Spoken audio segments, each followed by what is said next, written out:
killing me with all this screaming.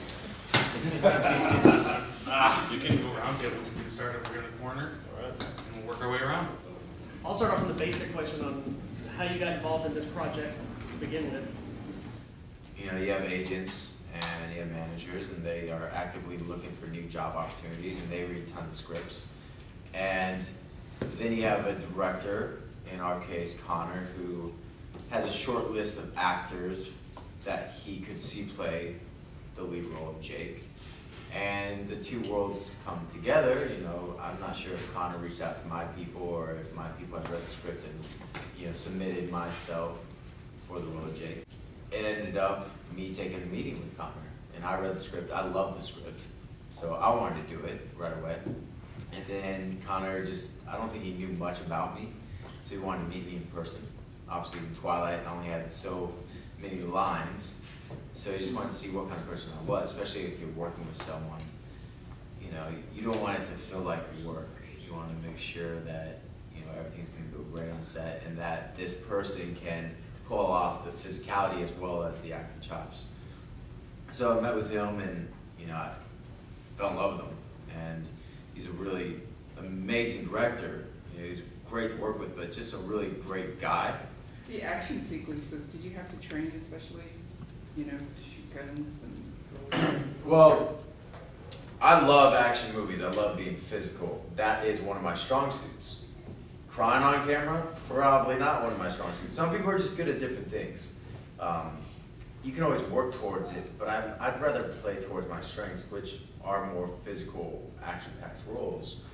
I look for projects where I can play the hero, and I've done Generation Kill, which I played a Marine for 7 months, depicting the invasion into Baghdad, and they put us through boot camp, and I loved it. Some actors could, some actors just couldn't do it. But for me, it's like you learned all the tactical positions for the guns and NVGs and how to use your comms and the radio slurs. And so you take that knowledge into the next project. And I remember, you know, when I did this movie, it was really just a giant choreography session of like learning the dance of the fight scenes. And then, okay, now jump out the window. Okay, now run on the roof. Now jump down. Now hit the guy. Now jump on the motorcycle. Now flip them off. So it's just, it's fun. It's fun. It seemed like a very international film. Where did you guys shoot, and what was that like for you? It's like with Indonesia, going there and seeing the culture itself. I could look at pictures, but now after being there and see, like, you can see that there's not clean water in parts of the world. And with shooting on, I think, 32 different locations, I got to see Jogja and Jakarta and Borobudur Temple, which I never knew existed, while shooting. So, in a way, it was like a paid fun vacation because I'm living out my dream of doing an action movie. I love the script. I'm traveling the world, and I'm working with the most humble, you know, most appreciative people I've ever worked with. And the culture in Indonesia, it's all about love. Like, really, these people, they don't have much, and it makes me really kind of upset with myself when I come back to the States and I complain about, you know, getting a flat tire. Like, I'm lucky to have a car. And, you know, going back there, I made so many new friends, and we just take a lot for granted, especially on, like, productions with movies. I don't know, I think the language barrier can be something that guides you to a funny story. So is it a memorable experience that you have there, but it was fun for you? Or being naked, let's put it. That was funny. Yeah, that was actually a really funny day on set. Just because, yeah, we had that naked scene, but I had like put a giant sock on, and it was like a nude colored sock.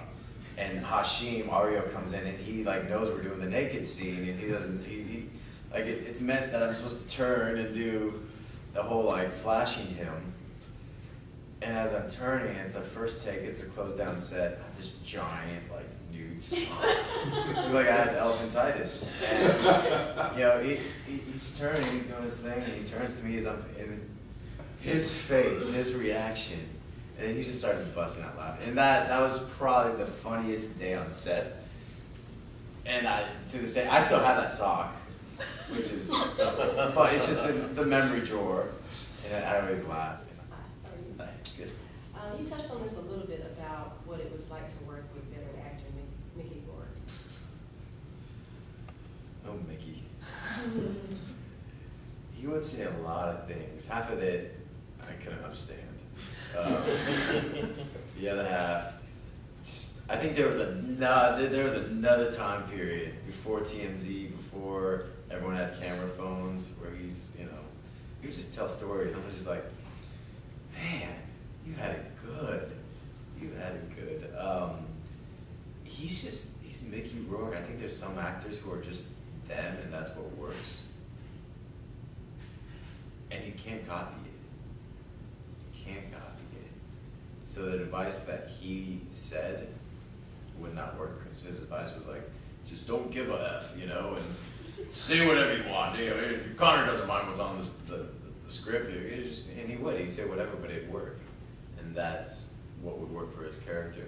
He's very respectful. He'd try and give Connor a hard time, but not really, because I've heard stories about Mickey, and he was completely the opposite of any story I heard. He was a really great guy to work with, really respectful. He respected Connor, probably because Connor wasn't scared of Mickey, and this was Connor's baby. But everyone was just in it to win it, and Mickey was just a really cool guy, So he didn't really give me advice. He always said, you're doing a good job, kid. And that was the coolest thing.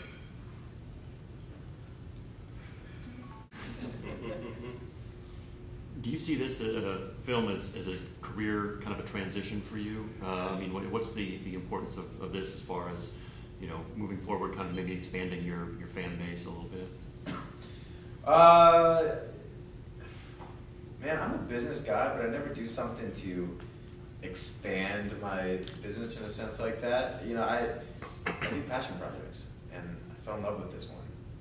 A, because I got to blow a lot of stuff up and be a part of some great action scenes that were written there, and the character was great.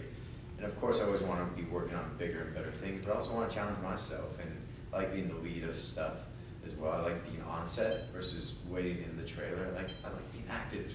Life's too short. But also, I love traveling. I love learning and becoming more worldly, and just traveling. So I look for movies that take me to parts of the world that I have no idea anything about. Well, in case no one else gets to it, early this morning it came through the Hollywood Reporter that you got Hercules 3D, which is a dreams coming true. Yeah. It's a big budget film, and Perez Hilton was very excited that it was going to be in 3D with your shirt off. I just saw that tweet before I came in here. Can you explain what that's all about? It's a huge budget film. Yeah, it is, and I'm very excited for that. Much like Tarzan was, I have dream projects that I'm able to try and fulfill. And Hercules, especially working with Renny Harlin, he's an amazing director.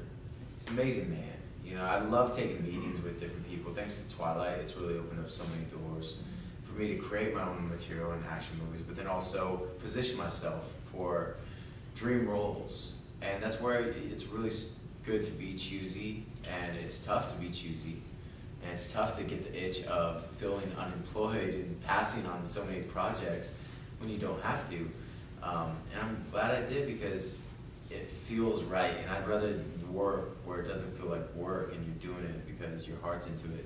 And sitting down with Renny and seeing his vision, and then just really connecting on a mentor level, as he is the one helming this ship, and then auditioning for it and working my butt off.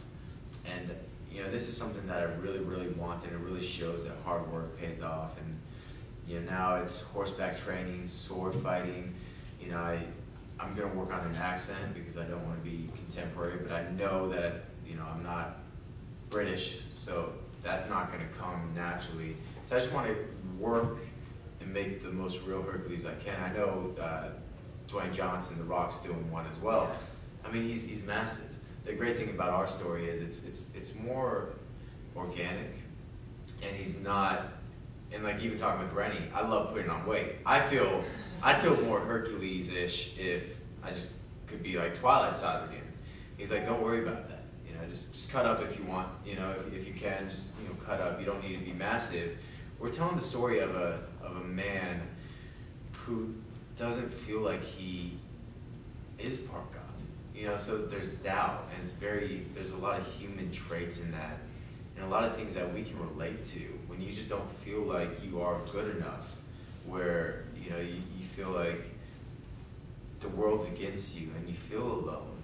And it's the journey of finding your real potential that I love about the script. It's not me, it's not Wrath of the Titans-esque, which I love. I wish I could fight some giant monsters, but there's something special about this one, and it's still going to be huge. There's a lot of really great fight scenes, and the story's amazing, but it's real, and that's what really drew me to it.